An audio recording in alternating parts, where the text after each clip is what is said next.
जीरकपुर की पीड़िता की इंसाफ की लड़ाई को आपने जाना, लेकिन सच ये है कि इस इंसाफ की लड़ाई में कुछ और भी किरदार हैं जो न्याय के लिए लगातार संघर्षरत हैं और उनकी आवाज़ बना है न्यूज़ नेशन। हमने सच का साथ दिया और लगातार हमने उन्हें ये मंच देकर अपनी आवाज़ बुलंद करने का मौका दिया और यही वजह है कि वो बहरूपिया इंसान आज बेनकाब हुआ है और अपने कुकर्मों की सज़ा भोग रहा है। एक रिपोर्ट हम आपको दिखाते हैं कि न्यूज़ नेशन दरअसल इस मुहिम के साथ कैसे जुड़ा।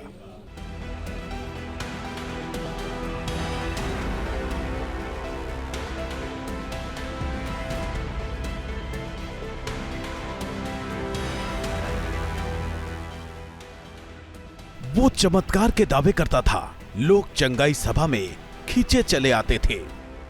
वो असाध्य बीमारियों के इलाज का दावा करता था, लोग भरोसा करते थे। वो खुद को गॉड की तरह पेश करता था, लोग उसे पूजने लगे थे। वो खुद को पापा जी कहलवाता था, लोगों ने उससे रिश्ता जोड़ लिया था। वो भूत प्रेत भगाने का स्वांग रचता था, लोग उसकी बातों में फंस जाते थे। कोई उसके खिलाफ आवाज उठाता था तो लोग विरोध में झंडा बुलंद करने लगते थे। हम बात कर रहे हैं church of wisdom and glory के अध्यक्ष पास्टर बजिंदर सिंह की, जो अब सलाखों के पीछे है। उसे 7 साल पुराने रेप के एक मामले में मोहाली की अदालत ने उम्र कैद की सजा सुनाई है। हालांकि पास्टर बजिंदर के खिलाफ संघर्ष आसान नहीं था। उसके खिलाफ आवाज उठाने वालों को लोग भगवान पर सवाल उठाने की तरह देखते थे। पास्टर बजिंदर के कथित चमत्कार, आडंबर और समर्थकों की भारी फौज के सामने पीड़िता की आवाज दबती नजर आ रही थी। ऐसे वक्त में न्यूज़ नेशन पीड़िता की आवाज बना। पास्टर शब्द की आड़ में कितने लोगों के साथ उसने अगर ऐसा किया है तो उसका असली चेहरा भी तो सबके सामने आना चाहिए। न्यूज़ नेशन ने पास्टर बजिंदर के पाखंड का पर्दाफाश करने का बीड़ा उठाया और पास्टर बजिंदर के कथित चमत्कारों की पड़ताल करने का फैसला लिया। न्यूज़ नेशन ने लगातार पास्टर बजिंदर के कथित चमत्कारों को तर्क और विज्ञान की कसौटी पर कसा। रात के 3 बजे तक हम वहां पे बैठे रहे, हमको उनसे बातचीत नहीं करने दिया गया। आप ये बताइए, वहां पर प्रोग्राम के बाद लंबी लंबी कतारें लगती हैं, क्यों लगती हैं वहां पर लंबी लंबी कतारें? गरीब होता जा रहा है इसी चक्कर में। आप 100 रुपए में 80 रुपए उसके ले लेते हैं। हमारी टीम बजिंदर की चंगाई सभा में भी पहुंची ताकि सच्चाई पर बड़ा पर्दा उठाया जा सके, लोगों को भ्रम और पाखंड के चंगुल से निकाला जा सके। न्यूज़ नेशन की मुहिम के कारण बजिंदर को अपने चमत्कारों की पोल खुलने का डर सताने लगा। इस कारण एक चंगाई सभा को कवर करने गए हमारे रिपोर्टर सैयद आमिर हुसैन को एक कमरे में रोक कर रखा गया। विपरीत माहौल, तमाम रुकावटों और खतरों की परवाह किए बिना न्यूज़ नेशन अपनी मुहिम में जुटा रहा। हमने पाखंड के खिलाफ अपना अभियान कमजोर नहीं पड़ने दिया। न्यूज़ नेशन के अभियान को देखकर पास्टर बजिंदर से पीड़ित महिलाओं का साहस बढ़ता गया और उनकी आवाज बुलंद होती गई। न्यूज़ नेशन की मुहिम का बड़ा असर हुआ और आज धर्म की आड़ में अधर्म और पाखंड फैला रहा पास्टर बजिंदर सलाखों के पीछे पहुंच चुका है। उसे उम्र कैद मिल चुकी है।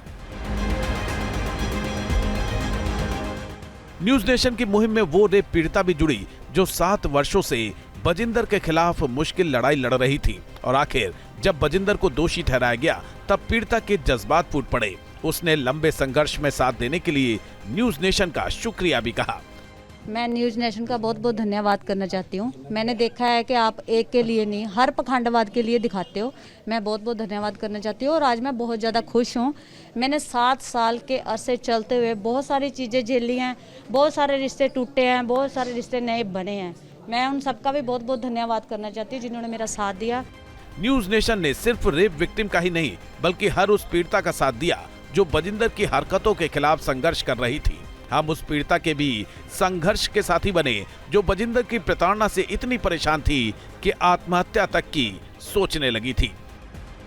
मैंने 2 बार सुसाइड अटेम्प्ट करा था क्योंकि इस आदमी ने सर मेरा बचपन तक खराब कर दिया था, मैंने अपना बचपन देखा ही नहीं था। तो यही था कि शायद सच यही है कि मर जाओ, वही बेहतर है। पीड़िता पर बजिंदर का इतना खौफ था कि उसे बार बार पैनिक अटैक आते थे, उसे अस्पताल तक ले जाना पड़ता था। जब वो न्यूज नेशन के स्टूडियो में आई तब भी आप बीती को याद करते हुए उसे 2 बार पैनिक अटैक आए। पास्टर और समाज से वर्षों से लड़ रही इस महिला ने पूरे देश को अपनी आप बीती सुनाई और बजिंदर के खिलाफ आखिरी दम तक संघर्ष का ऐलान कर दिया। एक निडर महिला ने जब पास्टर बजिंदर के खिलाफ मुहिम छेड़ी तो पास्टर का साम्राज्य हिलने लगा। पीड़िता की मांग पर पास्टर बजिंदर के खिलाफ एफआईआर में पॉक्सो एक्ट की धाराएं भी लगाई गईं। आपने जो सर हौसला दिया था, न्यूज़ नेशन ने जो हौसला दिया था और जो सपोर्ट मुझे करते रहे, बार बार यही आपकी ओर से सपोर्ट आता रहा कि आप डरिएगा नहीं, हम सब आपके साथ। और सर आज का आपकी न्यूज़ बार बार आप दिखाते रहे, उसका नतीजा आज यही मिला कि पॉस्को लग गई है। और इसके लिए सर मैं बहुत ज़्यादा थैंकफुल हूँ न्यूज़ नेशन का, आमिर भाई का, जिन्होंने बहुत ज़्यादा सपोर्ट करा, आपका कि आपने इतना सपोर्ट करा, सभी का सर, पूरी न्यूज़ नेशन की टीम का, पूरी फैमिली का, कि आपने इतनी ज़्यादा हेल्प करी। अभी लड़ाई पूरी नहीं हुई है, अभी लड़ाई पूरी नहीं है। अगर वो दोषी है तो उसको सजा मिलनी चाहिए, तब तक ये लड़ाई आगे चलती रहेगी। अभी हमें कोई शुक्रिया नहीं चाहिए, हम अपना कार्य कर रहे हैं। गलत को अगर गलत ना कहें तब हम गलत हैं। पीड़ितों के साहस का असर ये हुआ कि पास्टर बजिंदर के जुल्म के शिकार बाकी पीड़िताएं भी सामने आने लगी और उस महिला ने भी संघर्ष की राह पकड़ने का फैसला किया, जिसको थप्पड़ मारते हुए बजिंदर का वीडियो वायरल हुआ था। महिला ने बजिंदर के खिलाफ एफआईआर दर्ज कराई और पास्टर के पाखंड की पोल खोलने में जुट गई। सबसे पहले तो जो भी वहाँ पे अगर कोई आवाज कोई उठाता है किसी भी चीज के लिए, तो हमारे अंदर, सबके अंदर इतना डर है कि कोई वहाँ पे आवाज उठा ही नहीं सकता, क्योंकि लोग परमेश्वर से ज्यादा उनसे डरते हैं कि ये कुछ भी कर देंगे हमारे लिए। तो कोई भी किसी में इतनी हिम्मत नहीं है कि कोई आवाज उठाए। और उस दिन भी ऐसा ही हुआ, जब मैंने आवाज उठाई, उस बच्चे ने आवाज उठाई, तो उसके भी थप्पड़ मारे, मेरे थप्पड़ मारे। जब लेडीज होके मेरे साथ इतनी बदतमीजी की, मेरा गला दबा दिया कि तू बोलना, चुप कर जा। और ये पहले भी बहुत से लोगों के साथ ऐसा कुछ हो चुका है, और मेरे साथ भी पहले भी बदतमीजी हुई, हमारे पास्टरों के साथ भी, सबके साथ बदतमीजी होती थी। मोहाली कोर्ट के फैसले के बाद मुमकिन है कि बजिंदर के जुल्म और सितम से पीड़ित और भी महिलाएं सामने आएं। फिलहाल पाखंड और धर्म के नाम पर अधर्म के खिलाफ छेड़ी गई न्यूज नेशन की मुहिम के बाद पास्टर बजिंदर सिंह कानून के शिकंजे में है। यानी एक पीड़िता को तो इंसाफ मिल गया है, लेकिन अब भी 2 पीड़िताओं को इंसाफ मिलना बाकी है। एक पीड़िता के इंसाफ की लड़ाई को आपने जाना, वो अपने मुकाम तक पहुंची। हालांकि अभी बहुत सारी चुनौतियां हैं, लेकिन ये संघर्ष यहीं खत्म नहीं हुआ। एक और भी पीड़िता है जिसने आवाज़ बुलंद की, उसको भी कई चुनौतियों का सामना करना पड़ा, और उसका भी मुजरिम कोई और नहीं, वही पास्टर बजिंदर था, जो चंगाई सभा में लोगों को ठीक करने का दावा करता था। वो हमारे साथ जुड़ रही है, कपूरथला से है ये पीड़िता। अब चूंकि आप हमारे साथ जुड़ी रहीं, इस मंच पर आकर आपने अपनी आवाज़ें बुलंद की, आज उसी बजिंदर को 7 वर्ष पहले रेप केस में, इस लड़ाई के बाद आज उसे दोषी तो करार दिया ही गया, सज़ा का ऐलान भी हो गया, उम्र कैद टिल डेथ।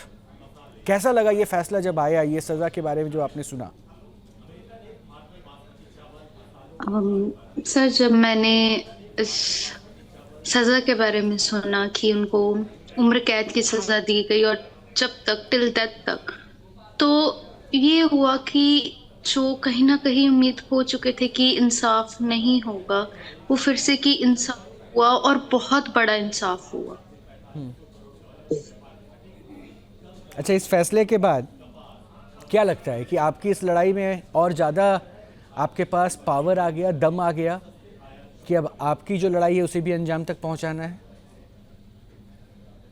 जी सर, ऐसा ही है कि उसको लास्ट एंड तक लेके जाना है, अंजाम तक पहुंचाना है। पर इस केस का भी सभी को, और ये मेन ये चीज़ हो गई कि मुझे भी इंसाफ अब मिलेगा। ये आस जगी, ये उम्मीद जगी आपकी कि आपको भी इंसाफ मिलेगा? जी सर, जैसे जो उस केस में हुआ, जैसे उस जो लेडी का केस था उनको भी इंसाफ दिया गया और सारी चीज़ें सामने आई। मुझे भी है कि मुझे भी इंसाफ मिलेगा और भी जो लड़कियां आएंगी उनको भी इंसाफ मिलेगा और सारा सब कुछ क्लियर होगा और सबको ये चीज़ सामने आएगी। मैं इसलिए ये बात पूछ रहा हूँ क्योंकि उसकी लड़ाई बहुत कठिन थी और ये कठिन दौर आप भी देख रही हैं, आपके पति भी देख रहे हैं और कई बार आपने मुझसे ये साझा भी किया है कि किस तरह की धमकियाँ मिलती है, किस तरह के क्रॉस अफायर करने की कोशिशें की जाती है। तो ये परेशानी तो हो सकता है आगे भी रहेंगी, तो ऐसा तो नहीं कि अब टूट जाएंगी या थम जाएंगी? नहीं सर, इसका कोई सवाल ही नहीं बनता कि अब रुकना है। अब ये कि अब चलते जाना और आखिर तक इस लड़ाई को लड़ना। आपके पति का क्या रिएक्शन था? सर जब उनको ये चीज़ मॉर्निंग में उनको सबसे पहले पता चली और उन्होंने मुझे बताया तो उनमें भी यही था कि अब हमें भी इंसाफ मिलेगा, अब हमारा भी न्याय किया जाएगा और कानून हमारा साथ देगा। आप उन लोगों को कुछ कहना चाहती हैं जो लगातार आपको ट्रोल कर रहे थे, जो लगातार आपको धमकियां दे रहे थे, जो तरह तरह की ऊल जुलूल बातें आपको कह रहे थे? जब आपने ये कंप्लेन फाइल किया बजिंदर के खिलाफ तो आपके ऊपर, आपके परिवार के ऊपर बहुत भद्दी भद्दी टिप्पणियां लोगों ने की, उनको कुछ कहना चाहेंगे आज? सर मैं उनको आज यही कहना चाहूँगी कि असलियत आप लोगों के सामने है। जो लोग कह रहे थे कि ऐसा नहीं हो सकता, वो ऐसे नहीं कर सकते, वो खुदा का काम करने वाले हैं, असलियत आज उन सबके सामने है और उन लोगों को अपनी आंखों से आज पर्दा हटा लेना चाहिए।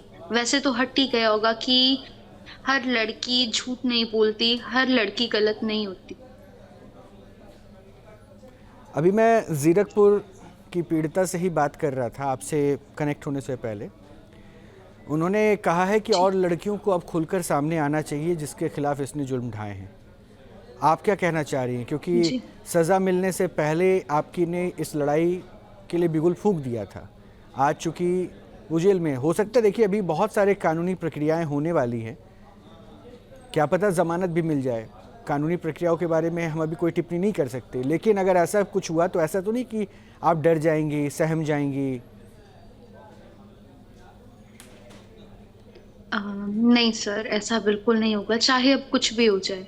आखिर तक ये लड़ाई लड़नी है और मेरा बाकी की जो लड़कियों के साथ ऐसा हुआ है जो अभी तक सामने नहीं आई, उनको भी यही कहना है कि थोड़ी सी हिम्मत करके अब आप सामने आएं और इनके खिलाफ अपनी जो चीज़ें हैं वो बताएं तो उनको भी न्याय मिलेगा। आपने पूरी कोर्ट की टिप्पणी देखी क्या, सुनी क्या, जाना क्या कोर्ट ने क्या कुछ कहा, कोर्ट में क्या कुछ कहा है जज ने? सर मुझे इतना तो कुछ नहीं, बस इतनी बात पता चली थी कि आखिर में उनके द्वारा ये अपील की गई थी कि मेरे छोटे बच्चे हैं, मेरी वाइफ है जो और मैं उनकी हेल्थ ठीक नहीं है तो मेरे पे रहम किया जाए, मुझे ऐसी सज़ा ना दी जाए। जस्ट ये पता चला था।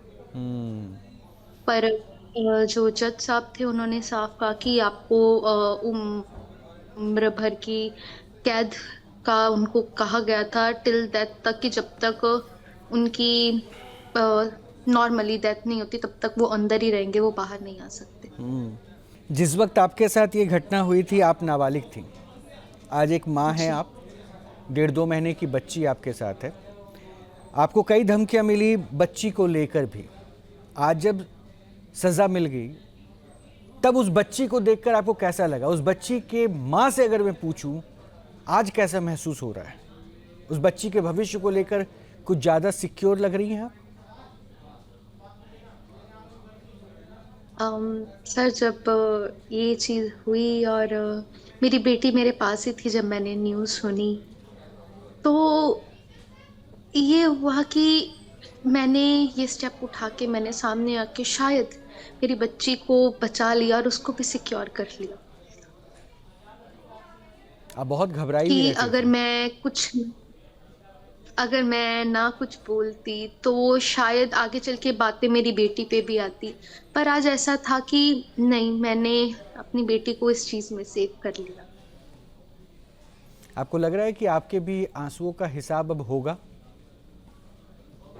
जी सर, पूरा लग रहा है और ये है उम्मीद भी कि अब पूरा हिसाब होगा। जो जो चीजें हुई मेरे साथ उनका भी हिसाब किया जाएगा। आप हमारे साथ बने रहिएगा। मेरे साथ कुछ मेहमान भी हैं, वो भी आपको सुन रहे हैं, और यहाँ बहुत सारे मेहमान ऐसे रहे जो आपके साथ आपकी इस लड़ाई में लगातार जुड़े रहे, और इस लड़ाई का देखिए एक हिस्सा सामने आया है जिसमें वो चेहरा बेनकाब हो गया। और मुझे लगता है कि अब मैं जिन लोगों से आपको मिलवाऊंगा ना, उसमें जब मैं कैरोल डिसूजा का नाम लूँगा तो उनके चेहरे पे आज मुस्कान ज़्यादा होगी, क्योंकि उन्होंने क्रिश्चियनिटी को बचाने के लिए बार बार ऐसे लोगों पर प्रश्न उठाया था। तो हमारे साथ कैरोल डिसूजा हैं, साइकोलॉजिस्ट हैं। इसके अलावा हमारे साथ शबनम खान हैं, सोशल एक्टिविस्ट हैं। हमारे साथ वीके पांडे हैं, एडवोकेट हैं, ये सुप्रीम कोर्ट के, और साध्वी विश्वरूपा हैं, हिंदू धर्म गुरु हैं। आप सभी का स्वागत है।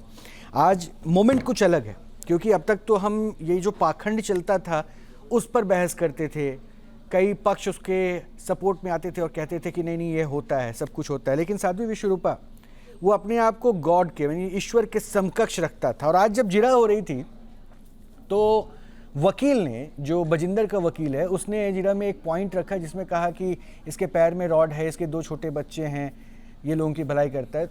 ऐसे पॉइंट्स रखने के बाद जज की टिप्पणी बड़ी उस पर कठोर थी।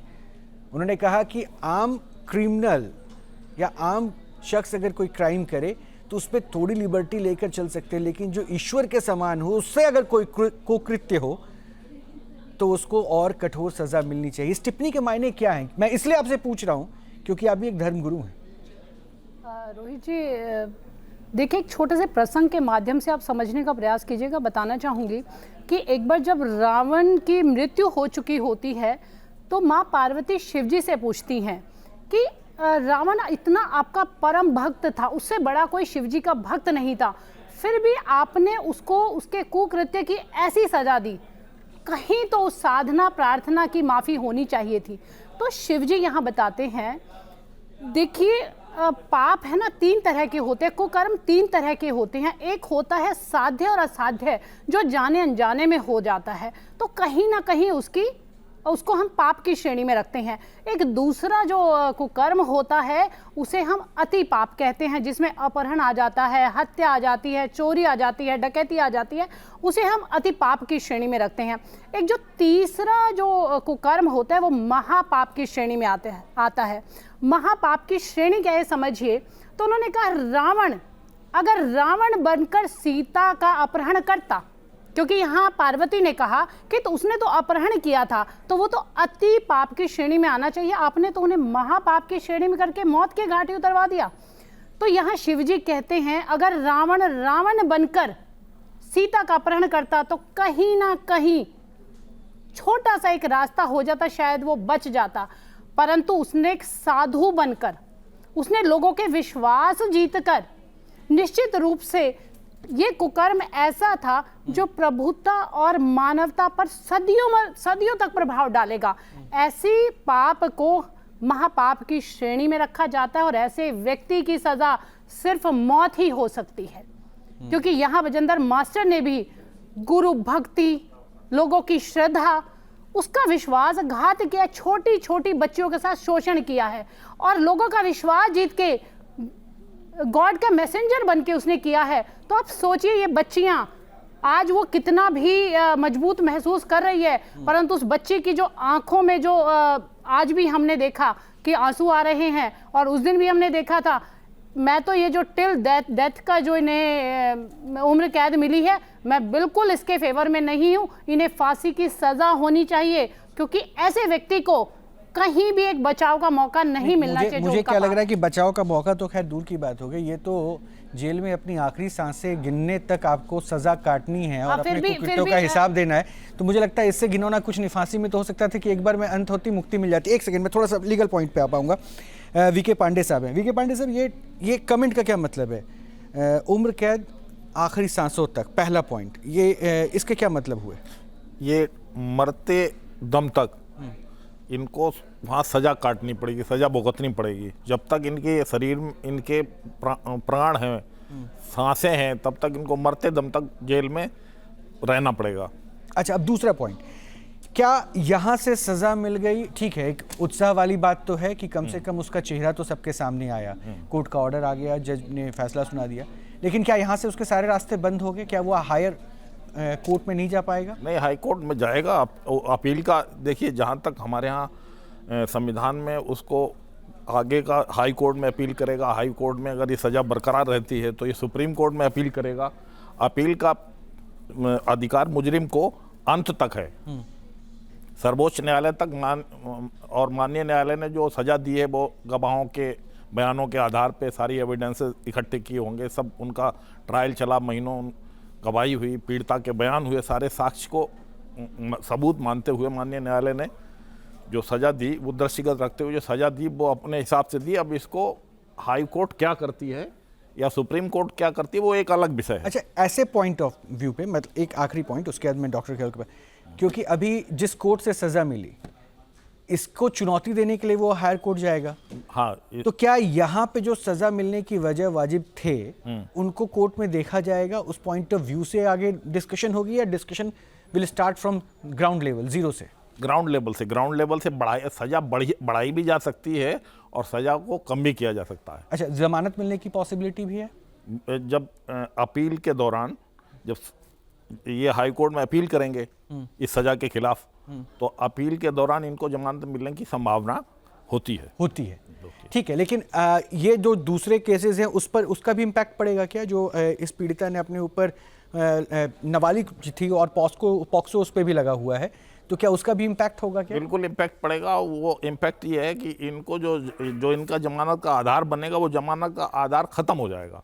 ओके, तो ये एक पॉजिटिव पार्ट आपने बताया, और शायद ये आपने जैसे कहा ना जमानत का आधार खत्म, इस पीड़िता के चेहरे पे जो है थोड़ी सी खुशी झलकी। खैर, कैरल डिसूजा के पास में चलूंगा। कैरल, क्रिश्चियनिटी को बचाने की लड़ाई में आप हमेशा मुखर रही, मेरी आवाज़ में आवाज़ साथ लेकर आपने हमेशा इनको पाखंड करार दिया। आज जब सज़ा का ऐलान हुआ, मैं आपका रिएक्शन जानना चाहूँगा, क्या है ये लड़कियाँ ज़्यादा सेफ हुई या क्रिश्चियनिटी ज़्यादा बच गई? मेरे लिए भारत की हर वो बच्ची सेफ हुई है फिलहाल।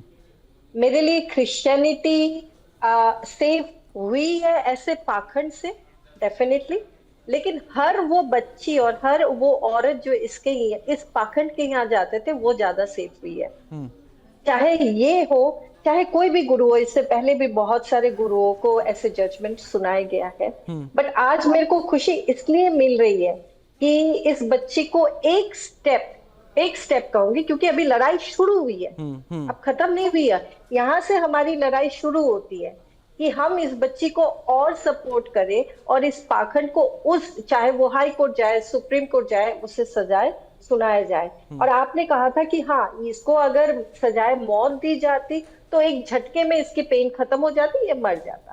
आज इसने अपील में जो लिखा था कि इसके पैर में रॉड डले हुए, इसके छोटे छोटे बच्चे हैं, इसको माफ किया जाए, तो ये खुद को हील नहीं कर पा रहा है, इसके पैर में जो रॉड गायब कर दे।